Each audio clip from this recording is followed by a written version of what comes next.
नमस्कार दोस्तों। किसी नगर में एक व्यक्ति रहता था जिसका इस संसार से मन भर चुका था, जो इस संसार की मोह माया को त्याग देना चाहता था। उसने एक दिन यह फैसला किया कि वह इस संसार की हर मोह माया को त्याग देगा। उसने अपना मन बना लिया था। उस व्यक्ति ने सन्यासियों का जीवन देखा था और उसने अब यह तय कर लिया था कि वह अब एक सन्यासी बनेगा। वह तुरंत अपने घर से निकलकर पास में रह रहे एक बौद्ध भिक्षु के पास जाता है और उनसे कहता है कि मुझे एक सन्यासी जीवन जीना है। मैं इस संसार की मोह माया को त्याग देना चाहता हूँ। इस पर वह बौद्ध भिक्षु उस सन्यासी से कहते हैं कि क्या तुम सच में सन्यासी जीवन जीना चाहते हो? इस पर वह व्यक्ति उस बौद्ध भिक्षु के सवालों का जवाब देता है और कहता है, जी बिल्कुल। वह व्यक्ति कहता है, मैंने तय कर लिया है कि अब मुझे इस संसार की मोह माया को त्यागना है। उस वृद्ध की बात सुनकर बौद्ध भिक्षु कहते हैं, तो ठीक है, लेकिन मुझे मेरी एक बात माननी होगी। लेकिन तुम्हें मेरी एक बात माननी होगी। इस पर वह व्यक्ति कहता है कि मैं आपकी सारी बातें मानने को तैयार हूँ। इस पर वह बौद्ध भिक्षु उस व्यक्ति से कहते हैं, आज के बाद तुम मुझसे मिलने कभी नहीं आओगे। जब मुझे ज़रूरत होगी तब मैं तुम्हें खुद ही बुला लूँगा। हमारे आश्रम में 1000 सन्यासी रहते हैं। तुम्हें उन्हीं की तरह रहना है, उन्हीं की तरह खाना है, उन्हीं की तरह वस्त्र पहनना होगा। ठीक वैसा ही जीवन जीना होगा जैसा कि वे सब जी रहे हैं। इस पर वह व्यक्ति कहता है, ठीक है गुरुवर, मैं तैयार हूँ। इतना कहकर वह व्यक्ति उस बौद्ध भिक्षु को प्रणाम करता है और वहाँ से आश्रम की ओर चला जाता है। आश्रम में जाने के बाद उसे एक कमरा मिलता है जहाँ जाकर चुपचाप बैठ जाता है। आश्रम में रहने वाले सभी लोग उसे चावल कूटने का काम दे देते हैं। वह व्यक्ति उन 1000 सन्यासियों के लिए हर रोज चावल कूटने का काम करने लगता है। इसी तरह उसका जीवन व्यतीत होने लगा। उसे लगता था कि जब गुरु जी को उसकी ज़रूरत होगी तब वह उसे बुला लेंगे। इसी इंतज़ार में वह व्यक्ति वहाँ रहने लग जाता है। वह सुबह से लेकर शाम तक केवल चावल कूटने का ही काम करता रहता है। यह काम करते करते धीरे धीरे 12 साल बीत गए। अभी तक वह बौद्ध भिक्षुओं ने उस चावल कूटने वाले व्यक्ति को कभी नहीं बुलाया। लेकिन यह काम करते करते अब उस चावल कूटने वाले व्यक्ति के मन में कोई भी विचार नहीं रह गए थे। ना ही कोई अड़चन और ना ही कोई समस्या उसके मन में पनप रही थी।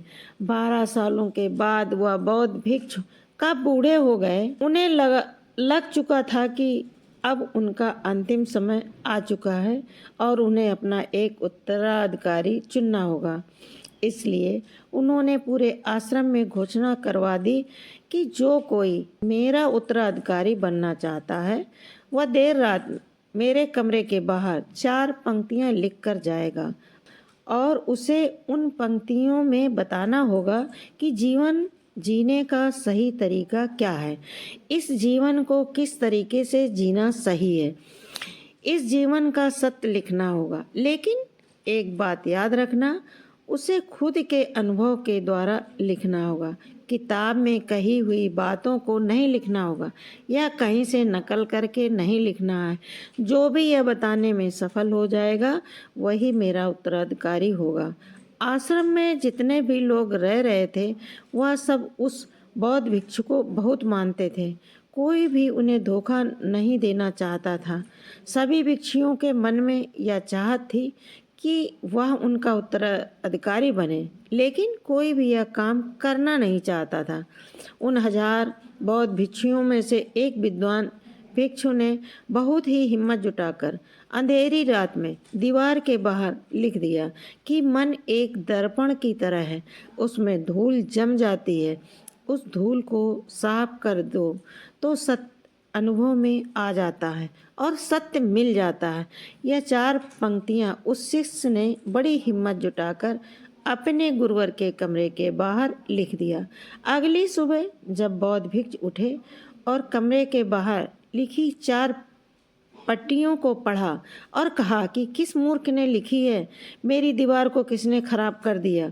उसे पकड़कर अभी मेरे पास लाओ। जब आश्रम में सभी लोगों ने पता किया तो पता लगा कि वह विद्वान शिष्य उन पंक्तियों को लिखने के बाद रात में ही उस आश्रम को छोड़ दिया था, क्योंकि यह विचार उसके अपने नहीं थे। और विद्वान शिष्य ने जाते जाते अपने कुछ मित्रों से कह दिया था, सुबह अगर कुछ 4 पंक्तियां पसंद आए तो वह लोग मुझे बता देंगे, और अगर इन 4 पंक्तियों को पढ़ने के बाद गुरुवर गुस्सा हो जाएं तो तुम सब मेरा पता उन्हें कभी भी मत बताना। आश्रम के सभी लोग चिंता में पड़ गए कि कितनी अच्छी पंक्तियां तो लिखी हैं, उसमें फिर भी गुरुवर नाराज क्यों हो गए। इतनी अच्छी बात तो लिखी थी उसने कि मन दर्पण की तरह है, अगर उसे साफ कर दिया जाए तो उसका प्रतिबिंब स्पष्ट दिखने लगता है। सब कहते हैं चलो देखते हैं कि गुरु को ऐसा उत्तराधिकारी कौन मिलेगा जो उनके सवालों का सही जवाब उस दीवार पर लिख सके। वह कौन होगा जिसके पास इससे भी अच्छे विचार होंगे। कुछ लोग यह सब बातें उस चावल कूटने वाले व्यक्ति के कमरे के बाहर कर रहे थे। वह चावल कूटने वाला व्यक्ति पूरी बातें सुन लेता है और जोर जोर से हंसने लग जाता है। लोग उससे पूछते हैं, इसमें हंसने वाली बात क्या है? तुम्हें इसमें क्या गलत लगता है? वह चावल कूटने वाला व्यक्ति कहता है, गुरुवर सही तो हैं, कह रहे हैं कि किस नासमझ ने यह सब लिखा है। इस पर वैसे लोग गुस्सा हो जाते हैं और इस चावल कूटने वाले से कहते हैं कि तुम्हें क्या पता, तुम तो 12 सालों से सिर्फ चावल कूटने का ही काम कर रहे हो, तुम्हें किस बात का ज्ञान है? ना तो तुम्हें शास्त्रों का ज्ञान है और ना ही गुरुदेव ने तुम्हें कभी ज्ञान दिया। अगर तुम्हें इतना ही ज्ञान है, तुम ही क्यों नहीं अच्छे शब्द बता देते? वह व्यक्ति हंसते हुए कहता है कि ठीक है, मैं ज़रूर बता दूंगा, लेकिन इतने सालों से मैंने लिखने का अभ्यास नहीं किया तो लिखना मैं भूल गया हूँ। मैं बातों को ज़रूर बता दूंगा, लेकिन किसी को मेरी बातें लिखनी होंगी। और यह भी याद रखना कि मुझे उत्तराधिकारी बनने का कोई भी शौक नहीं। पर वैसे लोग कहते हैं तो ठीक है, क्या लिखना है बताओ? चावल कूटने वाला व्यक्ति कहता है, तो लिखो जो मैं बता रहा हूँ। कैसा दर्पण कैसी धूल, न कोई दर्पण न कोई धूल, जो इसे जान लेता है वह सत्य को प्राप्त हो जाता है। यह बात देव के कानों में पड़ जाती है। आधी रात को वह गुरुदेव उस चावल कूटने वाले व्यक्ति के पास आते हैं और उससे कहते हैं कि तुम यहाँ से चले जाओ, वरना यहाँ पर रहने वाले आश्रम के सभी 1000 लोग तुम्हें छोड़ेंगे नहीं। या जोगा ले लो, तुम मेरा उत्तराधिकारी बनना चाहो या न बनना चाहो, इससे कोई फर्क नहीं पड़ता। तुम उत्तराधिकारी बनो या ना बनो, लेकिन जो शब्द तुमने कहे थे वही शब्द बिल्कुल सत्य हैं और जीवन के अनुभव को दर्शाते हैं। इसलिए मन ही मन मैं तुम्हें अपना उत्तराधिकारी मान लिया हूँ। और अगर यह बातें उन 1000 आश्रम वाले लोगों तक पहुंच जाएंगी तो वह सब तुमसे जलने लगेंगे और तुम्हें चोट पहुंचाएंगे। यह लोग बर्दाश्त नहीं कर पाएंगे। यह चावल कूटने वाले व्यक्ति उत्तराधिकारी कैसे बन सकता है जिसे कभी ज्ञान नहीं, जिसने कभी शास्त्र पढ़ा ही नहीं? वह उत्तराधिकारी कैसे बन सकता है? वह भला कैसे सत्य को प्राप्त कर सकता है? और यहाँ पर शास्त्र जानने वाले सभी लोग सर पीटते रह जाएंगे।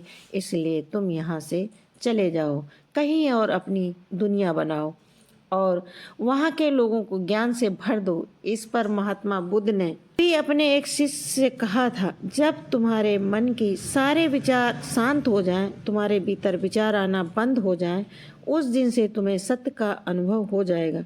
तुम सत्य का अनुभव करोगे को भी और इस ब्रह्मांड को भी समझ पाओगे। और यही बुद्धत्व प्राप्त का पहला कदम है।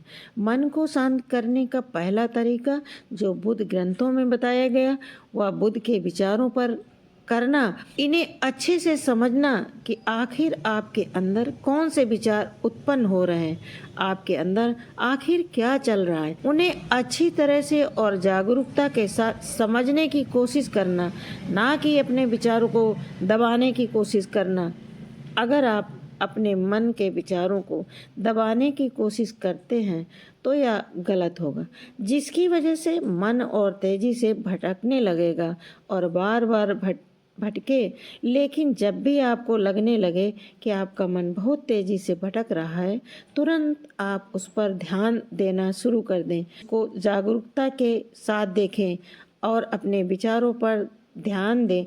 निरंतर प्रयासों के बाद आप पाएंगे कि आपके अंदर विचारों को जागरूक होकर देखने की एक आदत सी लग गई है।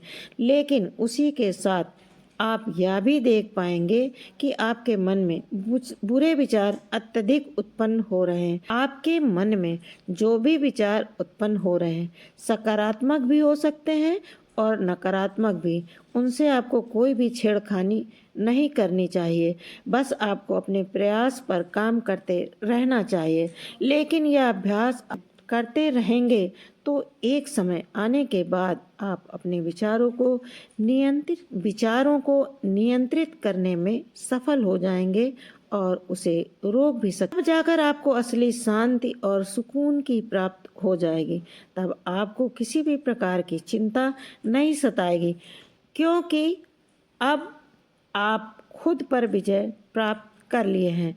आप अपने विचारों को नियंत्रित कर सकते। दोस्तों, इस वीडियो में बने रहने के लिए सच्चे दिल से आपका बहुत बहुत शुक्रिया। मिलते हैं अगले वीडियो में। धन्यवाद। जय हिंद।